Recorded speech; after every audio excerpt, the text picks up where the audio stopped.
The Lover by Marguerite Duras, page 76. Let me tell you what he did too, what it was like. Well, he stole from the houseboys in order to go and smoke opium. He stole from our mother. He rummaged in closets. He stole. He gambled. My father bought a house in Entre-deux-Mers before he died. It was the only thing we owned. He gambles. My mother sells the house to pay his debts. But it isn't enough. It's never enough. When he's young, he tries to sell me to customers at the coupole. It's for him my mother wants to go on living, so he can go on eating, so he can have a roof over his head, so he can still hear someone call him by his name. Then there's a place she bought for him, near Amboise, 10 years' savings, mortgaged in one night. She pays the interest, and all the profit from the cutting down of the woods I told you about, in one night. He stole from my mother when she was dying. He was the sort of person who rummaged in closets, who had a gift for it, knew where to look, could find the right piles of sheets, the hiding places. He stole wedding rings, that sort of thing, lots of them. Jewelry, food. He stole from Doe, the houseboys, my younger brother. From me, plenty. He'd have sold her, his own mother. When she dies, he sends for the lawyer right away. In the midst of all the emotion, he takes advantage of it. The lawyer says the will is not valid. It favors the elder son too much at my expense. The difference is enormous, laughable. I have to refuse or accept in full knowledge of the facts. I say, I'll accept. I'll sign. I've accepted. My brother lowers his eyes. Thanks. He weeps. In the midst of all the emotion of our mother's death, he's quite sincere. At the liberation of Paris, probably on the run for having been a collaborator in the South. He has nowhere to go. He comes to me. He's running away from some danger. I never quite knew what. Perhaps he informed on people, Jews perhaps. Anything is possible. He's very mild and affectionate. As always, after he's committed murders or when he needs your help. My husband has been deported. He sympathizes. He stays 3 days. I've forgotten. And when I go out, I don't lock anything up. He rummages around. I've been keeping my rice and sugar rations for when my husband comes back. He rummages around and takes them. He also rummages around in a little closet in my bedroom. He finds what he's looking for and takes all my savings, 50,000 francs. He doesn't leave a single note. He quits the apartment with the spoils. When I see him again, I won't mention it. It's too shaming for him. I couldn't. After the fake will, the fake Louis XIV chateau is sold for a song. The sale was a put-up job, like the will. After my mother's death, he's left alone.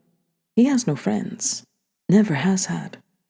Sometimes he's had women who worked for him in Montparnasse, sometimes women who didn't work for him, at least to begin with, sometimes men, but then they did the paying.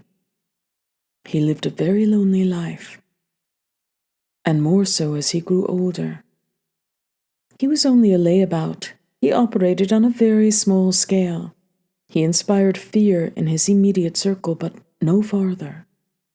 When he lost us, he lost his real empire. He wasn't a gangster, just a family layabout, a rummager in closets, a murderer without a gun. He didn't take any risks. Layabouts all live as he did, without any loyalty, without any grandeur, in fear. He was afraid. After my mother's death, he leads a strange existence and tour.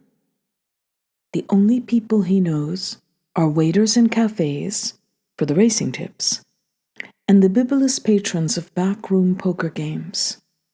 He starts to look like them, drinks a lot, gets bloodshot eyes and slurred speech. In Tours, he had nothing. Both houses had been sold off. Nothing. For a year he lived in a furniture warehouse leased by my mother. For a year, he slept in an armchair. They let him go there, stay for a year. Then they threw him out. For a year he must have hoped to buy his mortgaged property back. He gambled away my mother's furniture out of storage, bit by bit. The bronze Buddhas, the brasses, then the beds, then the wardrobes, then the sheets. And then one day he has nothing left. That does happen to people like him.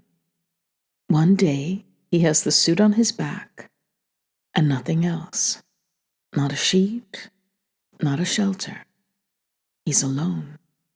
For a year, no one will open their door to him. He writes to a cousin in Paris. He can have a servant's room in the Boulevard Malesherbes. And when he's over 50, he'll have his first job, his first wages ever, as a messenger for a marine insurance company. That lasted, I think, 15 years. He had to go into the hospital. He didn't die there. He died in his room.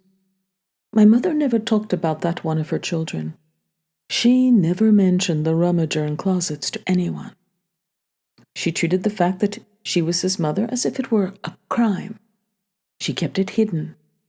She must have thought it was unintelligible, impossible to convey to anyone who didn't know her son as she did, before God and only before him.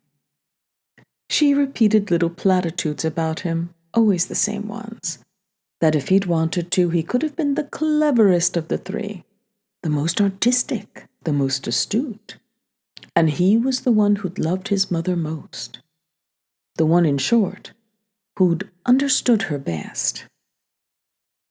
I didn't know, she'd say, that you could expect that of a boy. Such intuition, such deep affection. We met again, once.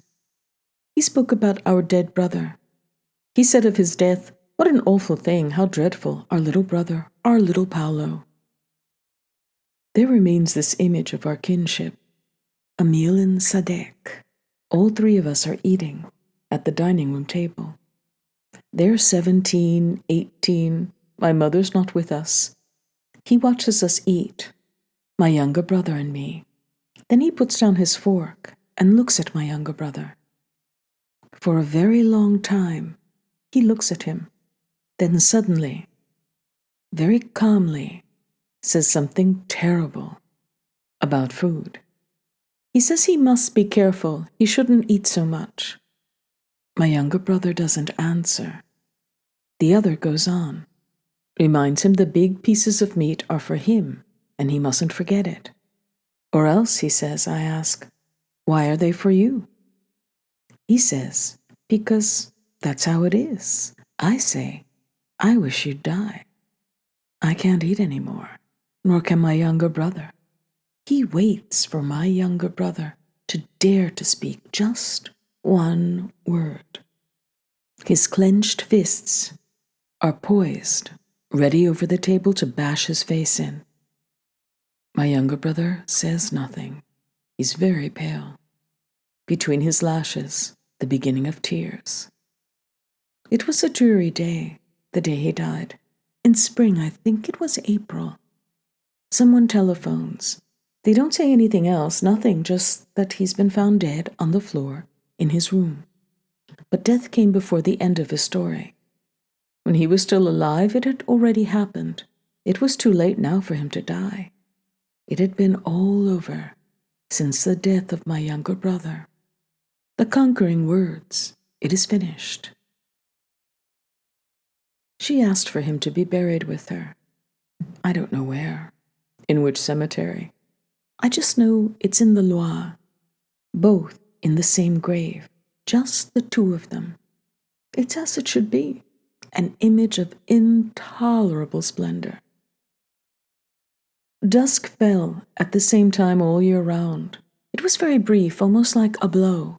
In the rainy season, for weeks on end, you couldn't see the sky. It was full of an unvarying mist, which even the light of the moon couldn't pierce. In the dry season, though, the sky was bare, completely free of cloud, naked. Even moonless nights were light, and the shadows were as clear-cut as ever on the ground, and on the water, roads and walls.